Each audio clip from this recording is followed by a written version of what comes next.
تو اگر کوئی کہہ دیتا کہ ہاں قرضہ ہے تو پھر حضرت فرماتے تھے کہ اچھا چلو اس کا قرضہ میں ادا کر دوں گا بیت المال سے. یہ بعد میں جب فراوانی ہوئی تب، ورنہ پہلے تو حضرت یہ فرماتے تھے کہ میں اس کا قرضہ ادا نہیں کروں گا. ایک روایت میں ہے کہ نبی کریم صلی اللہ علیہ وسلم ہر نماز کے بعد ایک دعا کرتے تھے، اللہم انی اعوذ بک من الماثم والمغرم. اے اللہ میں گناہ کے بوجھ سے پناہ چاہتا ہوں، گناہ کا بوجھ یعنی بہت گناہ مجھ پر ہو جائے، والمغرم اور قرض کے بوجھ سے پناہ چاہتا ہوں. قرض میرے بھائیوں، ہم اپنی چادر جتنی آوک ہو اسی کے مطابق پھیلائیں، اس سے زیادہ نہ پھیلائیں جس کی بنیاد پر ہمیں بھیک مانگنے کی نوبت آئے. بس جتنی ہماری وسعت ہو اسی کے مطابق ہم اپنی چادر کو پھیلائیں. بہت سی مرتبہ ہوتا یہ ہے کہ انسان اپنی طاقت سے زیادہ خرچ کر لیتا ہے، نتیجہ یہ ہوتا ہے کہ وہ پھر لوگوں سے بھیک مانگتا ہے، قرض لیتا ہے، بینکوں سے سودی معاملے پر قرض لیتا ہے، یا صرافوں سے جا کر کے وہ چکروتی بیاج کے اوپر لے آتا ہے، اور نتیجہ یہ ہوتا ہے کہ اپنا گھر بھی پامال، اپنا مکان بھی پامال، اس لیے کہ اللہ نے فرمایا سود کا کاروبار کرنے والا مجھ سے لڑ رہا ہے، اور اللہ سے لڑنے والا کبھی کامیاب نہیں ہو سکتا ہے، ہو ہی نہیں سکتا اللہ سے مقابلہ کرنے والا. تو من المغرم، مغرم کا معنی ہے قرض کا بوجھ. نبی نے اس سے پناہ مانگی. تو صحابی پوچھ رہے ہیں یا رسول اللہ صلی اللہ علیہ وسلم گناہ کا بوجھ تو سمجھ میں آتا ہے، قرض کے بوجھ سے آپ کیوں پناہ مانگتے ہیں؟ اللہ کے نبی علیہ السلام نے کیا فرمایا؟ فرمایا جب انسان قرضدار بنتا ہے نا تو اذا حدث کذب وَإِذَا وَعَدَ أَخْلَفَ. فرمایا جب یہ قرضدار ہو جاتا ہے تو پھر وعدہ کرتا ہے تو جھوٹ بولتا ہے، بات کرتا ہے تو جھوٹ بولتا ہے، وعدہ کرتا ہے تو وعدہ خلافی کرتا ہے. کل دے دوں گا، پرسوں دے دوں گا، ترسوں دے دوں گا، 4 دن کے بعد دے دوں گا، منہ چھپانا پڑ رہا ہے، کہیں چھپنا پڑ رہا ہے، کیا کیا مسائل ہوتے ہیں. فرمایا ایک قرض انسان کو جھوٹ کی طرف لے جاتا ہے، ایک قرض انسان کو وعدہ خلافی کی طرف لے جاتا ہے. اور دوسری روایت جو ابن ماجہ علیہ الرحمہ نے نقل فرمائی کہ قرض کی وجہ سے انسان ذلیل ہو جاتا ہے، اس کی عزت پامال ہو جاتی ہے. تو یہ بدترین چیز ہے، اس سے اپنے آپ کو بچانا چاہیے. بہت سارے لوگ اپنی چادر سے زیادہ جب پاؤں پھیلانا چاہتے ہیں تو نتیجہ یہ ہوتا ہے کہ حالات کے اندر آ جاتے ہیں، مصائب اور پریشانیوں میں آ جاتے ہیں. تو دوسرا کام یہ ہے کہ مرحوم کا قرض ادا کیا جائے. اب قرض ادا ہونے کے بعد جو مال بچا اور مرحوم وصیت کر کے گیا ہے تو وہ چاہے کتنے ہی کی وصیت کر کے کیوں نہ گیا ہو، لیکن اب مرحوم کا اعتبار نہیں ہوگا، شریعت کا اعتبار ہوگا. اور شریعت نے یہ کہا ہے کہ 1/3 1/3 میں اس کی وصیت نافذ ہوگی. جو مال بچ گیا ہے اس میں وصیت ہے تو 1/3 نکال کر وصیت پوری کر لو، چاہے تو 10 روپے نکلے، 50 روپے نکلے، 500 روپے نکلے. وصیت تو بڑی لمبی چوڑی تھی، لیکن 1/3 جتنا بچتا ہے اس میں اس کی وصیت کو پوری کر لو. اور باقی جو 2/3 بچے ہیں وہ رشتہ داروں کے ہوں گے اور اس کے ورثاء کے ہوں گے. تو حضرت سعد بن ابی وقاص نے پہلے فرمایا کہ 2 ثلث صدقہ کرو، 1 ثلث وصیت، 1 ثلث بیٹی کو دو. فرمایا نہیں، زیادہ ہے. فرمایا اچھا تو پھر دوسرا کام آدھا صدقہ اور آدھا بیٹی کو. فرمایا نہیں. فرمایا 2 ثلث بیٹی کو دوں، 2/3 اور 1/3 اور 1 ثلث میں وصیت کرو. حضرت نے فرمایا ٹھیک ہے اتنا کرو، والثلث کثیر، یہ بھی زیادہ ہے، لیکن بہرحال اس کی اجازت دی. پھر جملہ سنے اللہ کے نبی کا، قربان جائیے رسول اللہ صلی اللہ علیہ وسلم پر کیا تعلیم دے رہے ہیں. فرمایا انک لن تذر ورثتک اغنیاء خیر من ان تذرهم عالۃ یتکففون الناس. کیسی تعلیم! ہمارے باپ اور ہماری ماں بھی وہ تعلیم نہ دے جو حضرت دے رہے ہیں. فرمایا تم اپنے ورثاء کو، اپنی اولادوں کو مالدار چھوڑ کر جاؤ، ان کو کچھ دے کر جاؤ، یہ اچھا ہے بنسبت اس کے کہ سارا صدقہ کر کے چلے گئے اور تمہاری اولاد یتکففون الناس، بھیک مانگ رہی. کیا فرما رہے نبی اکرم صلی اللہ علیہ وسلم. حالانکہ اسلام کو اس وقت مال کی ضرورت تھی. حضرت چاہتے تو یوں کہتے کہ اچھا چلو اچھا بیت المال میں جمع کرا دو، لیکن حضرت نہیں، تعلیم دے رہے ہیں کہ تم اپنی اولادوں کے لیے، اپنے ورثاء کے لیے، اپنے رشتہ داروں کے لیے چھوڑ کر جاؤ، یہ اچھا ہے بنسبت اس کے کہ تم ان کو عالتن غریب چھوڑ کر جاؤ، فقیر چھوڑ کر جاؤ، یتکففون الناس لوگوں کے سامنے بھیک مانگتی رہے، بھلا وہ اولاد کیا دعا کرے گی تیرے لیے؟ وہ تو یہ کہے گی میرا باپ مجھ کو غریب چھوڑ کر گیا، میرا باپ سارا دے گیا وقف میں فلاں اور فلاں، اور ہمارے لیے تو کچھ چھوڑا ہی نہیں۔ خود اللہ کے نبی کو اللہ نے یہ فرمایا ولا تبسط، کیا آیت ہے وہ، ولا تبسطها كل البسط فتقعد ملوما محسورا، ولا تقعدها كل البسط فتقعد ملوم، فرمایا میرے نبی اتنی بھی سخاوت نہ کر دینا، اتنی بھی سخاوت نہ کر دینا کہ تمہارے ہاتھ یوں بندھے رہ جائے اور ہاتھ میں کچھ نہ ہو۔ جناب رسول اللہ صلی اللہ علیہ وسلم کو یہ تعلیم دی، اس سے اللہ کے نبی امت کو یہ تعلیم دے رہے ہیں کہ صدقہ بھی کرو، انکار کوئی نہیں کرتا، لیکن اپنے اقارب، اپنی اولاد کے لیے بھی چھوڑو، کیوں؟ ان کا ڈبل حق ہے، ایک رشتہ داری کا، اولاد کا، اس کے ساتھ ساتھ ان کے تعاون اور کفالت کا، دو حق ہے۔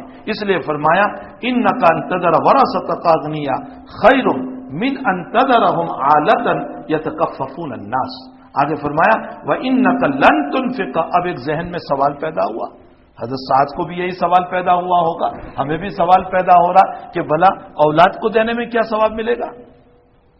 بیوی بھی وارث ہے تو بیوی کو میراث چھوڑنے میں کیا ثواب ملے گا؟ یہ تو بیوی ہے اس لیے اس کو دیا، یہ بچے ہیں اس لیے اس کو دیا، اس پر کیا ثواب ملے گا؟ یہ سوال سعد بن ابی وقاص کے ذہن میں ضرور آیا ہوگا، اسی لیے صاحب کشف و صاحب الہام اور صاحب وحی نبی اس مسئلے کو حل فرما رہے ہیں۔ آگے فرمایا وَإِنَّكَ لَن تُنْفِقَ نَفَقَةً تَبْتَغِي بِهِ وَجْهَ اللَّهِ إِلَّا أُجِرْتَ عَلَيْهَا، یہ ہے اصل میں بتانا، فرمایا کہ تم اخلاص کے ساتھ جو بھی اللہ کے راستے میں خرچ کرو گے اللہ اس پر ضرور تمہیں اجر عطا فرمائے گی، ضرور تمہیں ثواب دیا جائے گا۔ آگے ارشاد فرماتے حتی ما تجعل فی امرأتک، یہاں تک کہ تیری بیوی کے منہ میں لقمہ دینے پر بھی تجھے صدقے کا ثواب ملے گا۔ یہ کیوں کہہ رہے ہیں؟ اور کوئی مثال نہیں دی نبی نے، یہ نہیں کہا کہ بچے کے لیے غلہ خرید کر لے آئے تو ثواب ملے گا، بچے کے لیے چاول خرید کر لے آئے تو نہیں، مثال بھی کیسی دے رہے؟ فرمایا تیری بیوی کے منہ میں لقمہ دینے پر بھی اللہ ثواب عطا کرے گا۔ یہ ثواب کس پر؟ اس لیے کہ تو نے بیوی کی محبت کا حق ادا کیا۔ حضرت اس میں یہ بتانا چاہ رہے ہیں کہ بیوی کے منہ میں لقمہ دینے پر جب ثواب ہے تو بیوی کے لیے میراث چھوڑنے پر کیوں ثواب نہیں ہوگا؟ اولاد کی کفالت کرنے پر جب ثواب ہے تو اولاد کے لیے میراث چھوڑنے پر کیوں ثواب نہیں ہوگا؟ فرمایا تم اس دھوکے میں نہ رہنا کہ میراث پر کوئی ثواب نہیں ملتا اور صدقہ کرنے ہی میں ثواب ملے گا اور وقف کرنے ہی میں ثواب ملے گا، اس میں بھی ثواب ہے تمہارے۔ اس لیے نبی یہ نہیں کہتے کہ وقف نہ کرو، وقف بھی کرو، لیکن ان کے لیے بھی چھوڑ کر جاؤ، ان کو بھکاری بن کر کے چھوڑ کر نہ جاؤ۔ ما تجعل فی امرأتک، یہاں ایک لطیفہ سنا دو۔ مفتی سعید صاحب نے اس مسئلے کے اوپر اس روایت کے ذیل میں ایک بات لکھی ہے، ان کی بخاری شریف کا جو درس چھپ کر آیا ہے اس میں انہوں نے لکھا ہے کہ بھائی کوئی دھوکہ نہ کھا جائے، یہ جو بیوی کے منہ میں لقمہ دینے کا کہا ہے اس پر ثواب ملے گا، تو مفتی سعید صاحب یوں لکھ رہے ہیں کہ یہ بڑھاپے کا واقعہ ہے، جب بیوی معذور ہو جائے، مجبور ہو جائے، تب جا کر اس کے منہ میں لقمہ دینے پر ثواب ہے۔ یہ مفتی صاحب کا اپنا تفرد ہے، ورنہ جمہور محدثین نے یہ لکھا ہے کہ جوانی میں محبت کے ساتھ لقمہ دینے پر ثواب ہے۔ مفتی صاحب نے اس کو بڑھاپے میں، معذوری میں، مجبوری میں محمول کر دیا، یہ مفتی صاحب کا اپنا تفرد ہے، جمہور محدثین سے ہٹی ہوئی بات ہے، ورنہ محدثین کا یہی مسلک ہے کہ تم نے محبت کے ساتھ بیوی کے منہ میں جو لقمہ دیا ہے حق تعالی جل شانہ اس پر تمہیں ثواب عطا فرمائیں گے۔ قال فقلت یا رسول اللہ اخلف بعد اصحابی، سعد بن ابی وقاص کہنے لگے حضرت مجھے ایسا لگتا ہے کہ میں پیچھے رہ جاؤں گا، یعنی مطلب یہ ہے کہ میں مکے آیا ہوں، مکے سے میں نے ہجرت کی تھی مدینہ المنورہ کی، اب میں دوبارہ مکے آیا ہوں حج کے لیے، اگر میری موت یہیں ہو گئی تو میری تو ہجرت کا مسئلہ ہوگا، میں مدینے جا نہیں پاؤں گا، میں میرے صحابہ سے پیچھے رہ جاؤں گا، میں یہیں مر جاؤں گا۔ تو حضرت نے فرمایا انک لن تخلف، تم پیچھے نہیں رہو گے، تم یا نہیں مرو گے، تم ابھی جیو گے۔ پھر فرمایا فتعمل عملا تبتغی به وجہ اللہ الا ازددت به درجۃ رفیعۃ، فرمایا ابھی تم جیو گے اور تم بہت اعمال کرو گے، ساتھ ایک بات یاد رکھنا، تم جتنے اعمال کرو گے اخلاص سے کرو گے تو اللہ ہر عمل پر تمہارے ایک درجے کو بلند کرے گا۔ معلوم ہوتا ہے اخلاص بہت بڑی چیز ہے۔ حق تعالی جل شانہ ہمیں اخلاص والے عمل کی توفیق عطا فرمائے۔ آگے فرمایا وَلَعَلَّكَ أَن تُخَلَّفَ حَتَّى يَنْتَفِعَ بِكَ أَقْوَامٌ وَيَضُرُّ بِكَ آخَرُونَ، فرمایا تم تو ابھی جیو گے اور بہت لمبی مدت جیو گے۔ یہی وجہ ہے کہ حضرت عمر رضی اللہ تعالیٰ عنہ کے آخری دور کے اندر جا کر کے سعد بن ابی وقاص کی وفات ہوئی، دور صدیقی میں بھی رہے، دور عمری میں بھی رہے، بہت لمبی مدت انہوں نے پائی جو حضرت نے فرمایا تھا، اور ساتھ ساتھ یہ بھی فرمایا تمہارے ذریعے سے بعضوں کو عزت ملے گی، بعضوں کو ذلتی ملے گی۔ کیا مطلب؟ جو لوگ تمہاری بات کو مان لیں گے، دین کی، شریعت کی، ایمان لے آئیں گے، ان کو عزت ملے گی، اور جو تمہاری بات کو نہیں مانیں گے، کفر پر رہیں گے، ان کو ذلتی ملے گی۔ پھر آگے اللہ کے حبیب پاک صلی اللہ علیہ وسلم نے فرمایا اللہم امزل اصحابی ہجرتہم، دعا فرمائی اے اللہ میرے مہاجر صحابہ کی ہجرت کو مکمل فرما، ان کو یہاں موت نہ دینا مکے میں، ان کی ہجرت کو مکمل فرما، ان کو مدینے میں موت دینا۔ اور پھر اس کے بعد فرمایا وَلَا تَرُدَّهُمْ عَلَىٰ أَعْقَابِهِمْ، ان کو ایریوں کے بل دوبارہ مکے میں نہ سلا دینا، نہ موت دینا۔ آگے فرمایا وَلَٰكِنَّ الْبَائِسَ سعد بن خولہ رضی اللہ تعالیٰ عنہ، فرمایا حضور نے مجھے افسوس ہے سعد بن ابی وقاص، سعد بن خولہ رضی اللہ تعالیٰ عنہ پر۔ سعد بن خولہ بھی مہاجر صحابی تھے، مکے سے ہجرت کر کے گئے تھے، لیکن بڑا اتفاق ہوا کہ وہ دوبارہ جب مکے تشریف لائے تو ان کو ایک بیماری لگ گئی، اور اسی بیماری کی وجہ سے وہ مکے ہی میں انتقال کر گئے، وہیں تدفین ہو گئے، وہیں دفن ہو گئے۔ سعد بن خولہ رضی اللہ تعالیٰ عنہ حضرت فرماتے ہیں مجھے غم میرے سعد بن خولہ پر ہے کہ اس کی ہجرت مکمل نہ ہو سکی، وہ دوبارہ مدینے نہیں جا سکے، یہیں ان کی موت ہو گئی۔ علماء نے اس روایت سے اس جملے سے مسئلہ نکالا کہ کسی کے وہاں انتقال ہو تو تعزیت کے کلمات کہنا جائز ہے۔ دیکھو حضرت نبی اکرم صلی اللہ علیہ وسلم فرماتے ہیں وَلَٰكِنَّ الْبَائِسَ سعد بن خولہ، مجھے افسوس ہے سعد بن خولہ کے اوپر، تو اگر کسی کا انتقال ہو ہم اس کے گھر پہ جائیں اور تعزیت کے دو کلمات کہیں، یا کوئی خط لکھیں اور اس میں ہم ان کو تسلی دیں، یا فون کر کے ہم ان کو تسلی دیں اور یوں کہیں کہ بھئی تمہاری ابا کا، تمہاری امی کا، تمہارے بھائی کا، بیوی کا، رشتہ دار کا، شوہر کا انتقال ہو گیا، ہم بھی آپ کے غم میں شریک ہیں، ہم بھی آپ کے غم میں شریک ہیں، ہمیں بھی اس بات کا افسوس ہے کہ تمہارے گھر پہ انتقال ہوا ہے، یہ کہہ کر ان کو دو تین تسلی کے کلمات کہہ دیے جائیں۔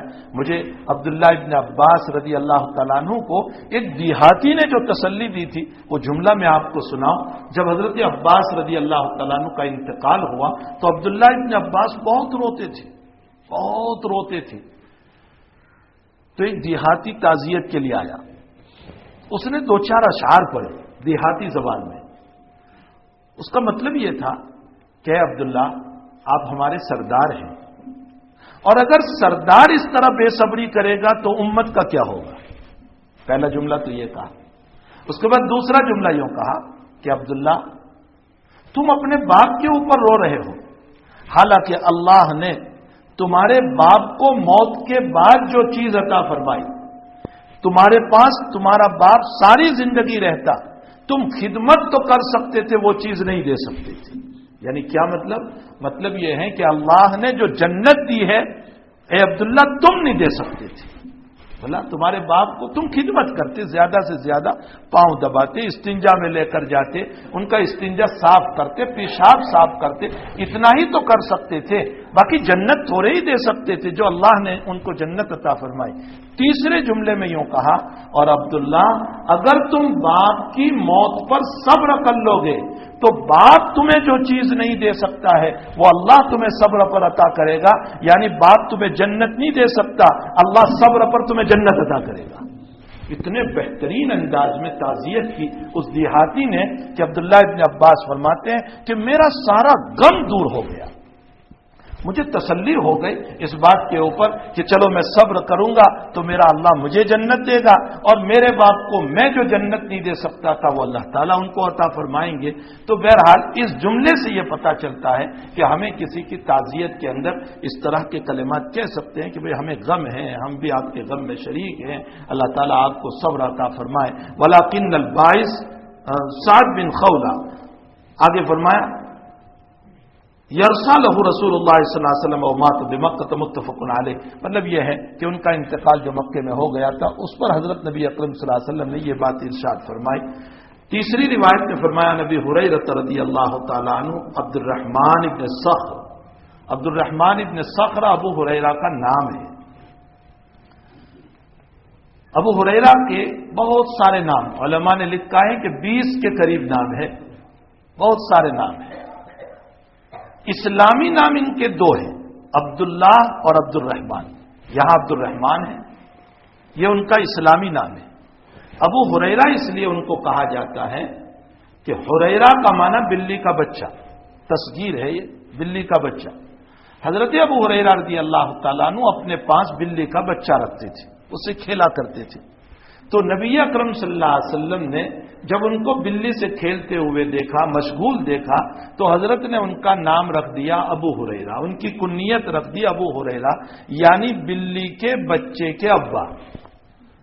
اسے یہ معلوم ہوا کہ کبھی کسی کو کسی جانور کی طرف منسوب کر کے بھی کنیت رکھی جا سکتی ہے، جیسے کسی کو نسبت ہی ہو بھینسوں سے تو اس کو ابو الجاموس کہا جا سکتا ہے۔ مطلب یہ ہے کہ تمہارا تعلق ہی بھینسوں سے ہے تو تم بھینسوں کے ابا ہو، تو ابو الجاموس کہا جا سکتا ہے۔ روایت میں یہ بھی آیا کہ غیر زیرو سے بھی کنیت رکھ سکتے ہیں، غیر زیرو کا معنی جس میں جان نہیں، پتھر ہے، حجر ہے، مٹی ہے، اس سے بھی کنیت رکھ سکتے ہیں۔ حضرت فاطمہ رضی اللہ تعالیٰ عنہ کے مکان پر نبی اکرم صلی اللہ علیہ وسلم تشریف لے گئے۔ کل ہی کچھ مرد عورتیں گھر پہ بلے آئی تھی تو وہ اپنی بیٹی کا تذکرہ کرتے ہوئے مجھے کہنے لگے، وہ انگلینڈ ہی سے تشریف لائے تھے، تو وہ کہنے لگے کہ ہماری بیٹی کا ہم نے باٹلی میں نکاح کرایا۔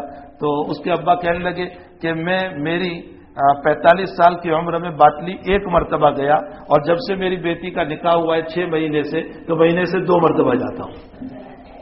میں نے کہا بیٹی کی محبت ہی ایسی ہوتی ہے، بیٹی جو ہے اس کی محبت بھی اللہ تعالیٰ نے طبعی طور پر انسان کے اندر دے رکھی ہے۔ بہرحال اس لیے کہ بیٹے کے اندر تو قوت ہے، طاقت ہے، وہ اپنے پاؤں پر کھڑا ہوتا ہے، اور وہ جو ہے مرد ہے، اس کے مقابلے میں بیٹی جو ہے اس میں وہ قوت نہیں، وہ طاقت نہیں، وہ پیسہ نہیں، اس کو ایک شوہر کے ماتحت زندگی گزارنا ہے، تو اللہ نے اس کی حمایت کے لیے ماں باپ کے دل میں محبت دے دی، تاکہ اگر شوہر سے ضرورت پوری نہیں ہو رہی ہے تو اس کے ماں باپ اس کی ضرورت کو پوری کرتے ہیں۔ بخلاف بیٹا تو خود بھی کمائے گا، یہاں دوڑے گا، وہاں دوڑے گا، کہیں سے بھی لے آئے گا، لیکن وہاں بیٹی کا مسئلہ یہ ہے کہ وہ کہاں بھیک مانگنے جائے گی، وہ تو شوہر کے۔ حضرت شیخ رحمۃ اللہ علیہ فرماتے ہیں کہ میں نے اپنی بیٹیوں کا نکاح کرایا تو ہر بیٹی کو نکاح کے موقع پر 15 گدے دیے اور 15 رضائی دی اور پیٹ بھر کے سونا دیا، اور میں نے اپنی بچیوں کو یہ کہا کہ بیٹیوں دیکھو تمہارے گھر پہ مہمان آئیں گے، اگر سلانے کا نظام نہیں ہوگا تو تم کیا کرو گے، یہ میں تم کو دے رہا ہوں سلانے کے لیے۔ اور فرمایا بیٹی یہ سونا اس لیے دے رہا ہوں کہ کل کو غریبی آ جائے تو میری بیٹی یاد رکھنا، بھیک نہ مانگنا اور شوہر کو ذلیل نہ کرنا، اس سونے کو بیچ کر زندگی گزار لینا۔ بہت پیاری نصیحت ہے، حضرت شیخ نے اپنی آپ بیتی کے اندر یہ بات لکھی ہوئی ہے۔ تو بیٹیوں کی طبعی طور پر حق تعالی شانہ نے محبت دی ہے ماں باپ کے دل کے اندر۔ اللہ کے حبیب جب بھی کہیں جاتے تھے تو فاطمہ کے گھر پہ تھوڑی دیر کے لیے ضرور جاتے تھے، روزانہ فاطمہ کے مکان پر ضرور جاتے تھے۔ ایک مرتبہ تو صبح فجر کی نماز کے تھوڑی دیر کے بعد حضرت کسی ضرورت سے بازار میں تشریف لے گئے، بازار سے واپس آئے تو راستے ہی میں فاطمہ کا مکان تھا، فرمایا لاؤ بیٹی فاطمہ سے مل لو، تو فاطمہ کے مکان پر گئے تو حضرت نے فرمایا آئی نہ لوکا، ارے وہ منع کہاں ہے میرے، یعنی حسن حسین وہ منع کہاں ہے؟ یہ منع کا ترجمہ اس سے پہلے کسی نے نہیں کیا، اس کا ترجمہ سب سے پہلے حضرت شاہ صاحب رحمۃ اللہ علیہ نے کیا، علامہ انور شاہ صاحب کشمیری رحمۃ اللہ علیہ نے۔ آپ سے پہلے ہر ایک نے، کسی نے لڑکا کہا، کسی نے کیا کہا، لیکن منع جو بہترین ترجمہ ہے چھوٹے بچوں کے لیے جو بولا جاتا ہے، وہ سب سے پہلے علامہ انور شاہ صاحب نے ترجمہ فرمایا۔ فیض الباری کے اندر یہ ترجمہ لکھا ہوا، فرمایا وہ میرے منع کہاں ہے؟ اب وہ صبح صبح دونوں سوئے ہوئے تھے، فاطمہ نے جلدی جلدی جگایا اور فرمایا نانا آئے ہیں۔ پھر نہلایا ان کو، اور نہلانے کے بعد ان کے گلے میں موتی کا ہار پہنایا، اور ہار پہنا کر کہا جاؤ نانا بلا رہے، تو دونوں دوڑ پڑے حضرت کی طرف۔ حضرت نے دونوں کو اٹھا لیا اور ایک کو ادھر ایک کو ادھر۔ اسی موقع پر حضرت نے فرمایا ہما ریحانتایا، یہ میرے دو پھول ہے، اے اللہ جس نے ان کو تکلیف پہنچائی اس نے مجھ کو تکلیف پہنچائی، اور جس نے ان کو آباد کیا اس نے مجھے راحت پہنچائی۔ تو حضرت کا معمول تھا کہ اپنی بیٹی کے وہاں اکثر تشریف لے جاتے تھے۔ ایک مرتبہ پہنچے کسی ضرورت سے، تو آپ نے پوچھا آئی نہ علی، علی کہاں ہے؟ تو فرمایا میری اور علی کی کچھ تو میں ہو گئی، تو وہ ناراض ہو گئے، اب ناراض ہو کر کہیں چلے گئے۔ تو حضرت نے کسی صحابی سے فرمایا کہ دیکھو بھائی مسجد میں ہوں گے، علی دیکھ لو، اس لیے کہ مولوی صاحب ناراض ہو کر مسجد ہی میں جائیں گے اور کہاں جائیں گے۔ فرمایا دیکھو بھائی مسجد میں ہوں گے۔ تو دیکھا کہ حضرت علی رضی اللہ تعالیٰ عنہ مسجد میں ہیں، نیچے سوئے ہوئے ہیں اور مٹی لگی ہوئی ہے، وہ تو کچی صحن نہیں تھا نا، ویسے ہی ریت مٹی بچھی ہوئی تھی، تو سوئے ہوئے تھے، تو پیچھے مٹی لگی تھی اور نیند گہری نیند میں تھی۔ حضور پاک صلی اللہ علیہ وسلم پہنچے اور اپنے داماد کے پشت سے مٹی جھاڑی اپنے ہاتھوں سے، اس لیے کہ چچا زاد بھائی بھی تھے، اور آپ نے فرمایا قم یا ابا تراب، اے مٹی کے ابا اٹھو۔ مٹی کے ابا کہا، وہ مٹی لگی تھی اس لیے فرمایا قم یا ابا تراب، اے مٹی کے ابا اٹھو۔ علماء نے اس سے مسئلہ نکالا کہ اگر غیر زیرو پتھر ہے، فلاں ہے، ان چیزوں سے بھی اگر کسی کی کنیت رکھی جائے تو جائز ہے۔ تو میں ہمارے یہ دورے کے بچوں کو ہنستے ہنستے کہتا ہوں کہ میں نے کہا تمہاری کنیت ابو الاقال ہے، اس لیے کہ تم کھانے والے بہت ہو، تو تمہاری کنیت جو ہے وہ ابو الاقال ہے۔ عقل کا معنی کھانا ہوتا ہے، اقال کا معنی بہت کھانے والے۔ تو غیر زیرو سے کنیت رکھی جا سکتی ہے، اسی طرح جانور سے بھی کنیت رکھی جا سکتی ہے۔ تو حضرت ابو ہریرہ رضی اللہ تعالیٰ عنہ کنیت ہے عبد الرحمن۔ چونکہ آپ بار بار ابو ہریرہ کا نام سنو گے، جس صحابی کا نام آئے گا میں قدر وضاحت کر دوں گا تاکہ اس صحابی کی حقیقت کا ہمیں پتہ چلے، ان صحابی کے نام اور ان کی زندگی سے متعلق ہمیں کچھ پتہ چلے۔ ابو ہریرہ رضی اللہ تعالیٰ عنہ وہ ہیں روایتوں میں سب سے زیادہ روایتیں نہیں کی، روایتوں میں سب سے زیادہ 5374 روایتیں ان سے ملتی ہیں، ابو ہریرہ سے 5374 روایتیں، بہت زیادہ روایتیں۔ اور جب بھی کوئی مسئلہ آتا حضرت ابو ہریرہ فوراً فرماتے قال رسول اللہ صلی اللہ علیہ وسلم، فوراً حدیث سناتے قال رسول اللہ۔ ایک مرتبہ تو کسی نے اشکال کر دیا کہ جب دیکھو حدیث تو حضرت کو غصہ آ گیا۔ حضرت نے فرمایا کہ میرے مہاجر بھائی جو ہے نا وہ سب کے سب تجارت میں تھے، اور میرے انصار بھائی جو ہیں وہ سب کے سب کھیتیوں میں تھے، اور ابو ہریرہ پیٹ پکڑ کے بھوکے پیٹ نبی کی خدمت میں بیٹھا رہتا تھا، اور میں نے اپنے نبی سے کہا کہ اللہ کے حبیب آپ کی باتیں سنتا ہوں مجھے یاد نہیں رہتی، تو حضرت نے فرمایا چادر بچھا۔ میں نے چادر بچھائی تو حضرت نے اپنے سینے پر یوں ہاتھ رکھا اور روحانی طور پر کوئی چیز یوں چادر میں ڈالی، اللہ ہی بہتر جانتا ہے کیا ڈالا۔ اور اس کے بعد ابو ہریرہ کو فرمایا اپنے سینے سے لگا لے اس چادر کو۔ ابو ہریرہ کہتے ہیں بس وہ چادر لگائی، اس کے بعد میں کوئی بات نہیں بھولا، کوئی حدیث نہیں بھولا۔ ایک مرتبہ آپ نے روایت بیان کی تو کسی نے پوچھا یہ حدیث ہے؟ تو حضرت ابو ہریرہ کو غصہ آیا، فرمایا لا منکی سے ابی ہریرہ، ابو ہریرہ جیب سے بول رہا ہے، یہ غصے میں آپ نے فرمایا۔ ایک مرتبہ آپ نے فرمایا کہ میرے پاس 2 تھیلے بھر کر روایتیں ہیں، ایک تھیلا میں نے امت کے سامنے بیان کر دیا، اور ایک تھیلا وہ ہے کہ اگر میں بیان کرنے جاؤں گا تو امت میرے گردن کو کاٹ دے گی۔ وہ کون سی روایتیں تھیں جو ابو ہریرہ نے بیان نہیں فرمائی؟ وہ فتنوں سے متعلق روایت تھی جو حضرت نے پیشین گویا سنائی تھی، وہ تصوف سے متعلق روایتیں تھیں جو لوگوں کی سمجھ سے بالا تر تھی، ایسی وہ روایتیں تھیں جس کو حضرت ابو ہریرہ نے بیان نہیں فرمائی۔ تو یہ راوی حدیث حضرت ابو اور صحابیت کی عمر بہت کم ہے۔ حضرت ابو ہریرہ ایمان لائے سن 7 میں، سن ہجری 7 میں فتح خیبر کے موقع پر یہ ایمان لائے، یعنی 7 پورا ہو رہا ہے اور یہ ایمان لائے. اب 7، 8، 9، 10 اور 11 میں تو اللہ کے نبی علیہ السلام دنیا سے تشریف لے گئے. ان کو کل صحبت رسول اللہ کی ملی ہے 4 سال، لیکن 4 سال میں اتنی ساری روایت امام بخاری نے کتاب العلم میں انہی کے واقعے سے مسئلہ مستنبط فرمایا ہے کہ جب تک انسان اپنے آپ کو مکمل طور پر علم کے حوالے نہیں کر دیتا، علم ناخون کے برابر بھی اس کو علم نہیں دیتا. انسان کو اپنے آپ کو حوالے کرنا پڑے گا، تبھی جا کر کے اس کو علم ملے گا. تو ابو ہریرہ فرماتے ہیں قال رسول اللہ صلی اللہ علیہ وسلم ان اللہ لا ينظر الى اجسادکم ولا الى صورکم ولکن ينظر الى قلوبکم واعمالکم. رواہ مسلم. فرمایا نبی کریم صلی اللہ علیہ وسلم نے فرمایا حق تعالی جل شانہ تمہارے شاندار جسموں کو نہیں دیکھتے، تمہارے خوبصورت چہروں کو نہیں دیکھتے. الا اجسادکم ولا الا صورکم، تمہارے خوبصورت صورتوں کو نہیں، تمہارے موٹے جسم کو نہیں، تمہارے شاندار کپڑوں کو نہیں، ان چیزوں کو اللہ نہیں دیکھتا. اللہ دیکھتا ہے الا قلوبکم، تمہارے دل کو، کہ تمہارے دل کے اندر اللہ کتنا ہے، اللہ کے لیے کتنا کیا، غیر اللہ کے لیے کتنا کیا.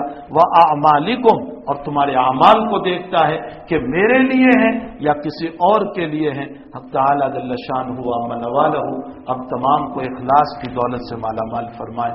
وصلی اللہ علی النبی الکریم. الحمدللہ رب العالمین والعاقبۃ للمتقین والصلاۃ والسلام علی سید الانبیاء والمرسلین وعلی آلہ وصحبہ واتباعہ وازواجہ وذریاتہ واہل بیتہ واہل طاعتہ اجمعین. اللہ گناہوں کو معاف فرما، اللہ ہم سب کو اخلاص عطا فرما، للہیت نصیب فرما، خلوص سے کام کرنے کی توفیق عطا فرما. اللہ زندگی کے کئی سال گزر چکے ہیں، ہمیں نہیں لگتا کہ ہم نے اخلاص کا کوئی سجدہ تجھے کیا ہو. یقیناً اے اللہ ہماری زندگی کے مسائل بڑے دعویٰ دول ہے. مولا تیری شان کے بغیر، تیری رحمت کے بغیر، تیری عطا کے بغیر، تیرے کرم کے بغیر اے اللہ ہمارا کچھ نہیں ہو سکتا ہے. آپ شان رحیمی فرما کر، شان کریمی فرما کر، شان غفاریت فرما کر، شان ستاریت فرما کر اللہ ہمارے ٹوٹے ہوئے اعمال کو قبول فرما لے. اللہ قبول فرما لے، اللہ قبول فرما لے، اللہ قبول فرما لے. اللہ بیماروں کو شفا عطا فرما، مرحومین کی مغفرت فرما. اے اللہ تمام کی جائز تمنا و حاجات کو پوری فرما.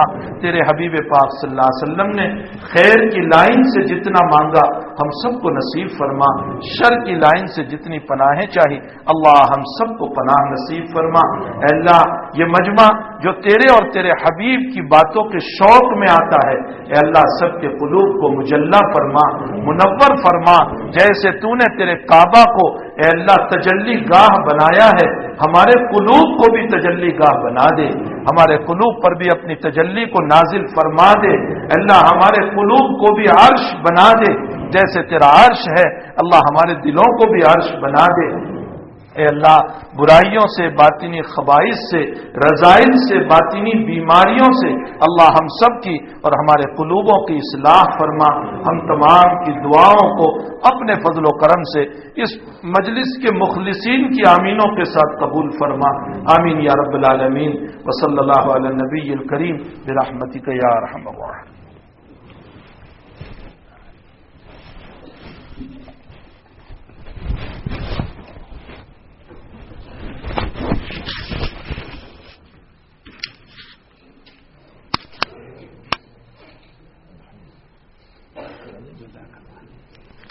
www.attableek.com, the reviver of